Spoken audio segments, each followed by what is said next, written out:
श्रीमूकपञ्चशती मन्दस्मितशतकम्। बध्नीमो वयमञ्जलिम् प्रतिदिनम् बन्धचिते देहिनाम् कन्दर्पागमतन्त्रमूलगुरवे कल्याणकेलीभुवे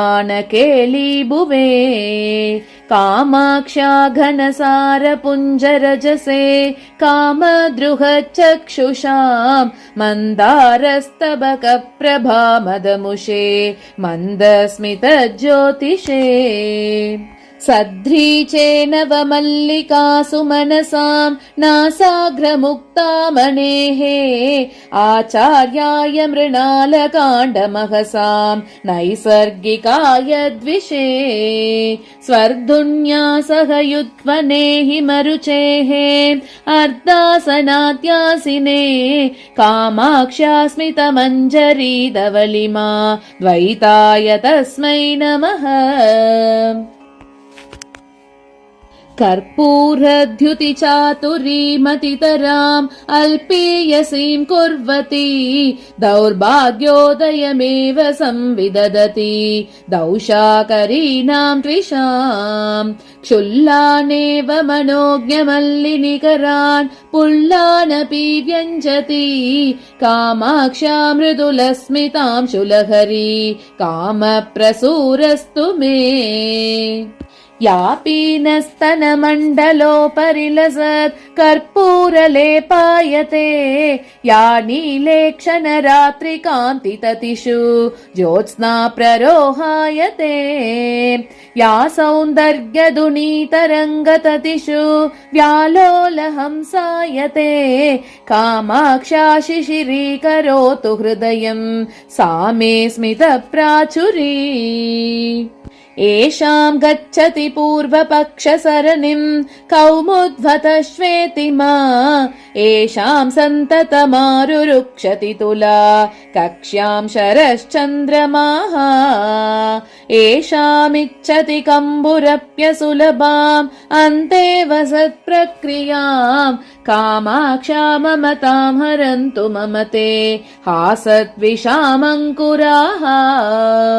आशासीमसु सन्ततम् विदधति नैशाकरीम् व्याक्रियाम् काशानामभिमानभङ्गकलना कौशल्यमाबिभ्रति ईशानेन विलोकिता सकुतुकम् कामाक्षि ते कल्मष क्लेशापायकरी च कास्तिलहरी मन्दस्मितज्योतिषाम्।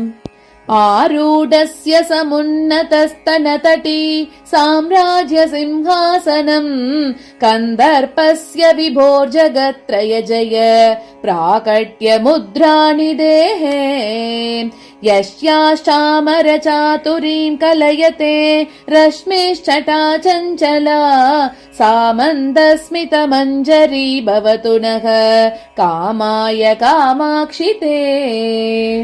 शम्भोर्या परिरम्भ सम्भ्रमविधौ नैर्मल्यसीमानिधिः गैर्वाणीव तरङ्गिनी कृतमृदु स्यन्ताम् कलिन्दात्मजाम् कल्माशीकुरुते कलङ्कसुषमाम् कण्ठस्थली चुम्बिनीम् कामाक्ष्या स्मितकन्दली भवतु नः कल्याणसन्दोहिनी। जेतुम्हारलतामिव स्तनतटीम् सञ्जग्मुषी सन्ततम् गन्तुम् निर्मलतामिव द्विगुणिताम् मग्ना कृपा स्रोतसी लब्धुम् विस्मयनीयतामिव हरम् रागाकुलम् कुर्वती मञ्जुस्ते स्मितमञ्जरी भवभयम् मत्नातु कामाक्षि मे। श्वेतापि प्रकटम् निशाकररुचाम् मालिन्यमातन्वती शीतापि स्मरपावकम् पशुपतेः सन्दुक्षयन्ती सदा स्वाभाव्याधदराश्रितापि नमताम् उच्चैर्दिशन्ती गतिम् कामाक्षी स्फुटमन्तरा स्फुरतु नः त्वन्मन्दहासप्रभा।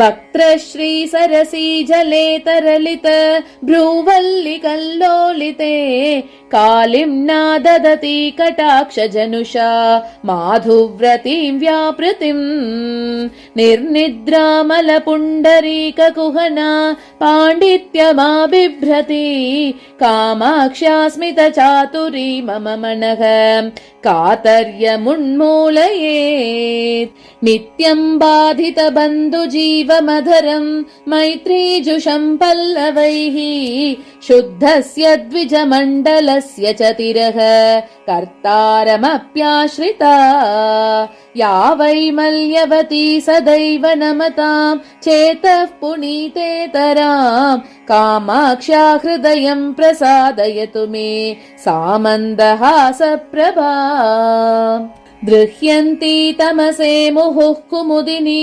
साहाय्यमाबिभ्रति यान्ति चन्द्रकिशोरशेखरवपुः सौधाङ्गने प्रेङ्गणम् ज्ञानाम्बोनिधिवीचिकां सुमनसां कूलङ्कषां कुर्वती कामाक्ष्या स्मितकौमुदी हरतु मे संसारतापोदयम् काश्मीरध्रवधातु कर्दमरुचा कल्माशतां बिभ्रति हंसौगैरिव कुर्वती परिचितिं हारीकृतैर्मौक्तिकैः वक्षो जन्मतुषारशैलकटके सञ्चारमातन्वती कामाक्षा मृदुलस्मितद्युतिमयी भागीरथी भासते कम्भोर्वंशपरम्परा इव कृपा सन्तानवल्ली भुवः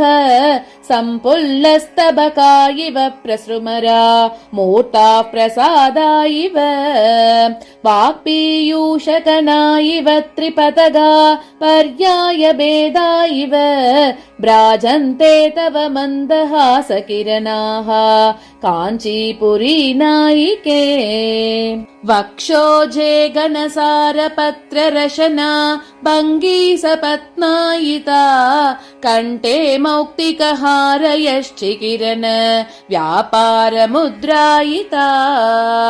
ओष्ठश्चीनिकुरुम्बपल्लवपुटे प्रेङ्कत्प्रसूनायिता कामाक्षी स्फुरता मदीय हृदये त्वन्मन्दहासप्रभा येषां बिन्दुरिवोपरि प्रचलितः नासाग्रमुक्ता मणिः येषां दीन इवाधिकण्ठमयते हारः करालम्बनम् येषां बन्धुरिवोश्चयोररुणिमा धत्ते स्वयं रञ्जनम् कामाक्षा प्रभवन्तु ते मम शिव उल्लासाय हासाङ्कुराः या जाढ्याम्बुनितिं क्षिणोति भजतां वैरायते कैरवैः नित्यं या नियमेन याचयत ते कर्तुं त्रिनेत्रोत्सवम् बिम्बं चान्द्रमसं च वञ्चयति या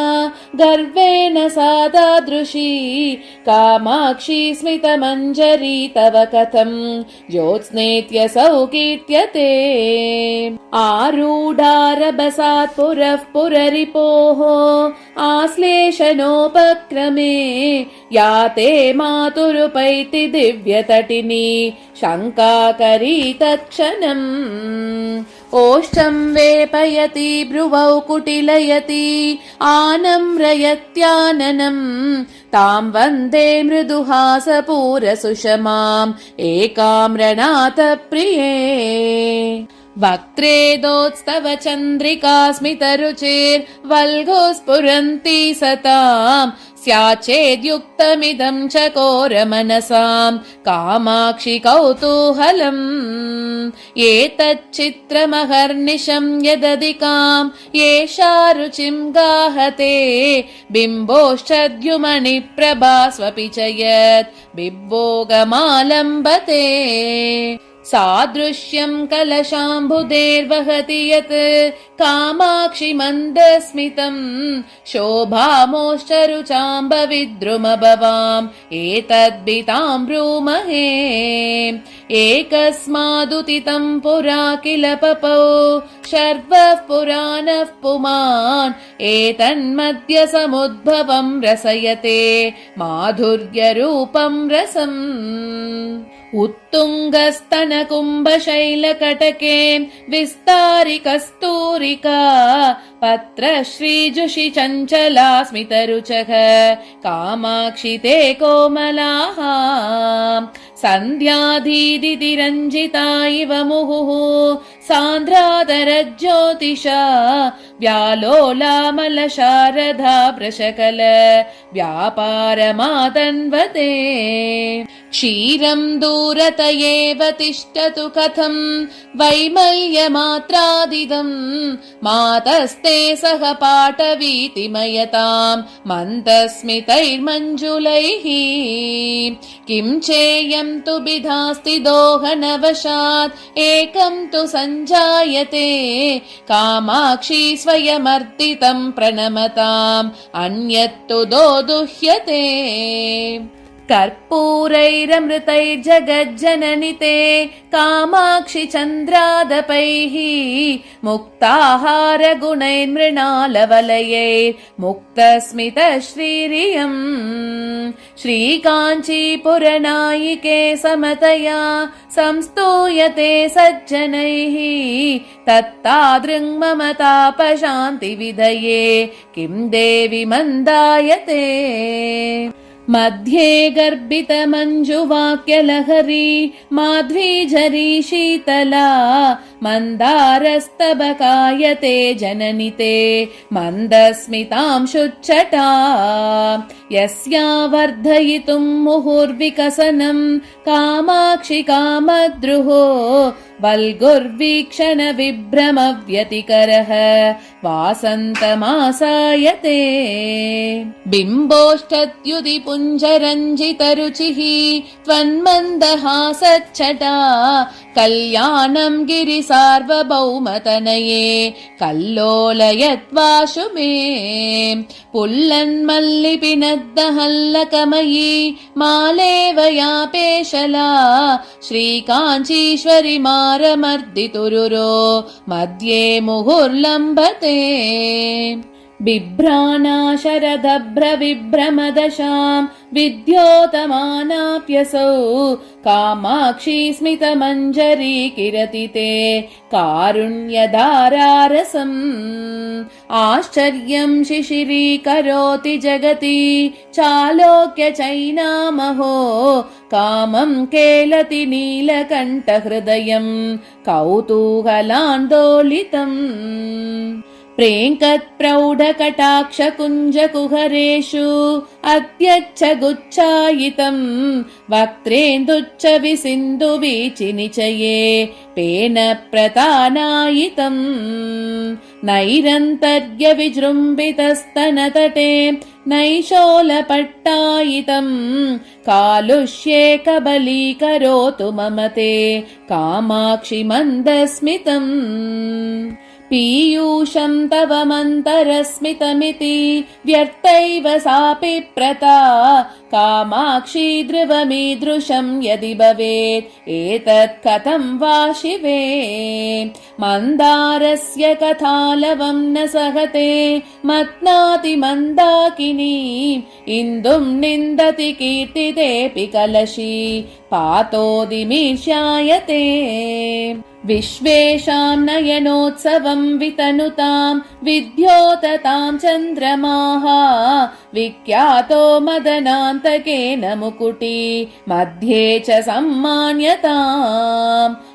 किं जातमनेन हाससुषमाम् आलोक्य कामाक्षि ते कालङ्कीमवलम्बते खलु दशां कल्माषहीनोऽप्यसौ। चेतः शीतलयन्तु नः पशुपतेः आनन्दजीवातवो नम्राणां नयनात्वसीमसुशर चन्द्रातपोपक्रमाः। संसाराख्यसरोरुहाकरकली कारे तुषारोत्कराः कामाक्षी स्मर कीर्तिबीजनिकराः त्वन्मन्दहासाङ्कुराः कर्मौघाख्यतमः कचाकचिकरान् कामाक्षि सञ्चिन्तये त्वन्मन्दस्मितरोचिषां त्रिभुवन क्षेमङ्करानङ्कुरान् ये वक्त्रं शिशिरश्रियो विकसितं चन्द्रातपाम्बोरुह द्वेषोद्दोषन चातुरीमिव तिरः कर्तुं परिष्कुर्वते कुर्युर्नः कुलशैलराजतनये कूलङ्कषं मङ्गलम् कुन्दस्पर्दन चुञ्चवस्तव शिवे मन्दस्मितप्रक्रमाः एकामाक्षी समस्तसाक्षिनयनं सन्तोषयन्तीश्वरं कर्पूरप्रकरा इव प्रसृमराः पुंसामसाधारणाः कम्रेण स्नपयस्व कर्मकुहना चोरेण मारागम व्याख्याशिक्षण दीक्षितेन विदुषाम् अक्षीणलक्ष्मीपुषा कामाक्षी स्मितकन्दलेन कलुष स्फोटक्रिया चुञ्चुना कारुण्यामृतवीचिका विहरन प्राचुर्यदुर्येण माम् त्वन्मन्दस्मितकन्दलस्य नियतं कामाक्षि शङ्कामहे बिम्बः कश्चन नूतनः प्रचलितो नैषाकरः श्रीकरः किञ्च क्षीरपयोनिधिः प्रतिनिधिः स्वर्वाहिनी वीचिका बिभ्वो कोऽपि विडम्ब एव कुहना मल्लीमतल्लीरुचः दुष्कर्मार्कनिसर्ककर्कशमहः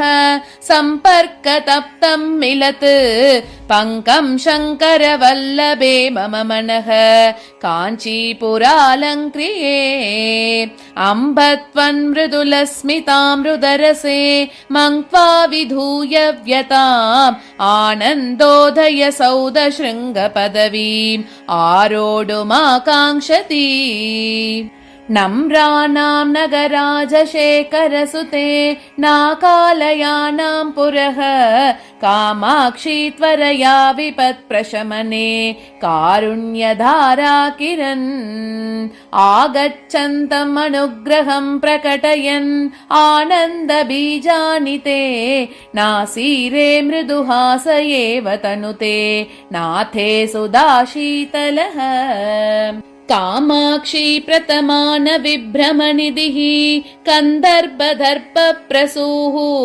मुग्धस्ते मृदुहास एव गिरिजे मुष्णातु मे किल्बिषम् यं द्रष्टुं विहिते करग्रहवुमे शम्भुस्त्रपामीलितं स्वैरं कारयति स्म ताण्डव विनोद आनन्दिना तण्डुना क्षुण्णं केनचिदेव धीरमनसा कुत्रापि नानाजनैः कामग्रन्थि नियन्त्रितैरसुकमं कामाक्षि सामान्यतः मुग्धैर्द्रष्टुमशक्यमेव मनसा मूढस्य मे मौक्तिकं मार्गं दर्शयतु प्रदीप इव ते मन्दस्मितश्रीरियम् ज्योत्स्नाकान्तिभिरेव निर्मलतरं नैषाकरं मण्डलम् हंसैरेव शरद्विकाससमये व्याकोचमम्बोरुहम् स्वच्छैरेव विकस्वरैरुडुगणैः कामाक्षि बिम्बं दिवः पुण्यैरेव मृदुस्मितैस्तव मुखं पुष्णाति शोभाभरम्